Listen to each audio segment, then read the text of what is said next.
Hi hello friends అందరికీ నమస్కారం. ఈరోజు ఈ వీడియోలో మన తెలంగాణలోని మహాలక్ష్మి 500 రూపాయల గ్యాస్ సబ్సిడీ స్కీమ్ గురించి పూర్తి స్పష్టతతో మాట్లాడబోతున్నాం. నిజంగా ఎవరు అర్హులు, ఎటువంటి షరతులు ఉన్నాయి, మరియు మీరు ఈ ఒక్క పని చేస్తే ఇప్పుడే మీకు సబ్సిడీ అకౌంట్లో పడుతుంది. సో దానికి సంబంధించిన పూర్తి ఇన్ఫర్మేషన్ ఈ వీడియోలో తెలుసుకుందాం. వీడియోని ఎక్కడ కూడా స్కిప్ చేయకండి ఫ్రెండ్స్, అండ్ వర్డ్ చూడండి. వీడియో స్టార్ట్ చేసే ముందు మీకు ఒక small request friends, TG government నుంచి పథకాలకు సంబంధించి ఏ చిన్న అప్డేట్ వచ్చినా మీరు మిస్ కాకుండా ఉండాలంటే వెంటనే మన ఛానల్ని సబ్స్క్రైబ్ చేసుకోండి. అండ్ సబ్స్క్రైబ్ చేసుకున్న వాళ్ళందరూ కూడా సబ్స్క్రైబ్ బటన్ పక్కనున్న గంట సింబల్లో ఆల్ అని పెట్టుకోవడం మర్చిపోకండి ఫ్రెండ్స్. ఇలా పెట్టుకోవడం వల్ల నేను పెట్టే ప్రతి ఒక్క వీడియో మీరు నోటిఫికేషన్ రూపంలో పొందగలరు.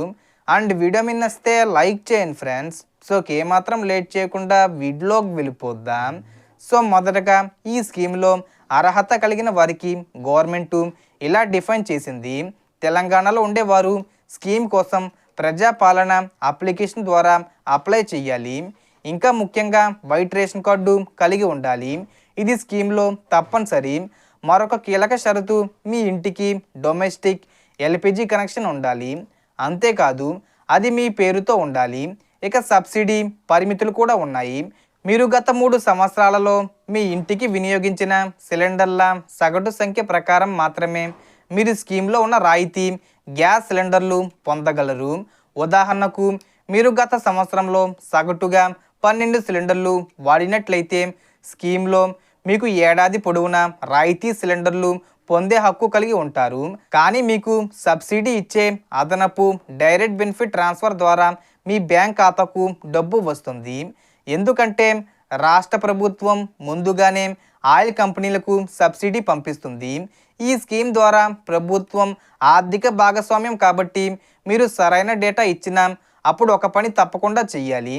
మీ ఎల్పిజి కనెక్షన్కి సంబంధించి దాదాపు అన్ని వివరాలు చట్టబద్ధంగా వ్యాలిడేట్ చేయించుకోవాలి.